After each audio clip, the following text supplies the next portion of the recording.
Jangan lupa subscribe channel YouTube TVRI Bengkulu, like, komen, dan nyalakan notifikasinya.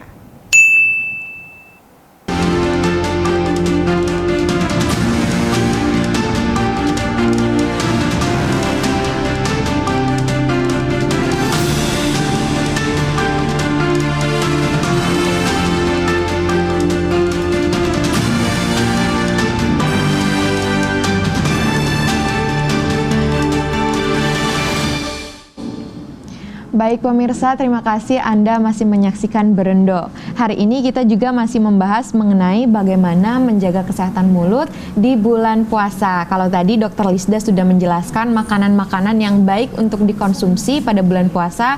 Contohnya makanan yang mengandung serat banyak seperti vitamin C atau sayuran dan buah-buahan seperti itu ya dokter ya. Nah, selanjutnya kita alihkan ke Dr. Nadia nih dokter. Gimana kalau pengaruh dari konsumsi alkohol atau maksudnya mengkonsumsi minuman yang beralkohol dan juga yang perokok itu pasti berpengaruh sekali kan dokter ya? Benar. Boleh dijelaskan dokter? Jadi kan kalau misalnya kayak alkohol itu kan namanya alkohol ya, kemudian ada namanya juga asap rokok itu kan nikotin dan sebagainya, itu kan sebenarnya sangat mengganggu kesehatan gigi dan mulut ya, dimana di sana kalau misalnya kita biasanya ya pada perokok dan pada alkoholik nih, alkoholik ya nyebutnya ya. Kalau peminum alkohol agak kurang enak juga didengarnya. Pada alkoholik itu kan pasti ya rongga mulutnya tuh pasti ada lesi atau ada kerusakan, di mana karena bakteri itu akan lebih cepat berkembang biak yang akan menyebabkan kerusakan pada gigi atau pada jaringan, kadang pada sariawan. Makanya kadang-kadang pada perokok dan pada alkoholik itu sering ditemukan penyakit berupa kanker dan sebagainya macam. Itu bisa ditanyakan ke dokter Lisdani. Itu lebih banyak faktor yang dapat meningkatkan resiko, bukan cuma terhadap kesehatan rongga mulut, tapi terhadap kesehatan kita secara keseluruhan gitu. Coba deh langsung dilanjutkan oleh dokter Lisda. Gimana dokter? Benar sekali ya dok ya. Jadi memang kalau kita berbicara konsumsi alkohol dan juga merokok itu sebenarnya bukan hanya daerah rongga mulut saja yang akan kena gitu ya, tapi rata-rata hampir seluruh organ tubuh kita, dan itu adalah bagian yang penting. Bagian yang penting maksudnya apa? Contohnya yang pertama biasanya akan terserang tuh daerah hati.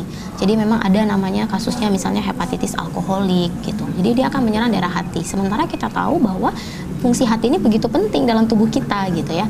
Kemudian juga paru-paru kalau pada penderita perokok seperti itu ya. Nah, itu juga akan merusak paru-paru seperti itu. Dan yang terakhir apa? Pada daerah rongga mulut. Seperti itu. Nah, rongga mulut ini tentu mungkin dokter gigi pasti akan lebih paham gitu ya, akan menyebabkan seperti tampak lebih kuning ya dok ya. Jadi dia tidak akan putih seperti itu warna gigi itu gitu ya. Kemudian juga akan menyebabkan keropos gitu dan lain sebagainya. Oke, baik. Kita kembalikan ke dokter Nadia nih dokter. Bagaimana memberikan solusi kepada para perokok? Mungkin kita kasih tahu lah gimana, karena kan mungkin susah melepas rokok atau minuman yang kurang baik gitu dokter. Menurut dokter gimana dokter? Untuk solusinya di bulan puasa, konsumsi makanan apa gitu supaya mengurangi rokoknya lah gitu. Jadi sebenarnya ya, kalau untuk kita sebagai pecandu, kita sebutnya pecandu ya, itu sangat sulit sekali. Sebelum pecandu itu sebenarnya kena batunya. Itu sulit ya dok ya. Kita bagaimana mengedukasi mereka itu sangat sulit, kecuali mereka kena batunya. Tapi setidaknya gitu ya, kita mencoba untuk mengedukasi bahwasanya rokok itu sangat mengganggu masyarakat, mengganggu kita, mengganggu keluarga kita. Itu tidak baik bagi kesehatan, apalagi selama bulan puasa. Jangan sampai kita gara-gara kita pengen banget rokok, kita batal puasa gitu ya kan. Kemudian bisa dialihkan nih, bisa menggunakan permen. Ada kan permen-permen yang buat perokok ya. Nah, biasanya dianjurkannya lebih kepada itu. Jadi secara perlahan-lahan, tidak bisa langsung. Mungkin biasa kita nggak bisa sebut berhenti nih, langsung berhenti. Kamu harus berhenti di ngerokok nih. Saya bilang kamu berhenti, nggak mungkin ya. Biasanya secara perlahan dengan diedukasi bahwasanya rokok bisa menyebabkan kalau udah punya anak nanti anaknya kena asap rokok nih, terganggu nih gitu. Kemudian rongga mulut bapak sudah rusak atau ibu sudah rusak nih gitu kan. nanti kalau misalnya giginya udah rusak gimana Pak? Tuh solusinya nanti kan masa Bapak mau pakai gigi palsu atau segala macam. Mungkin lebih kepada pendekatan personal deh gitu. Oke, baik Dokter Lisda dan Dokter Nadia. Selanjutnya akan kita minta tips dan trik supaya bisa menjaga kesehatan mulut pada bulan Ramadan. Tapi setelah jeda pariwara berikut ini, jangan kemana-mana, tetap di Berendo.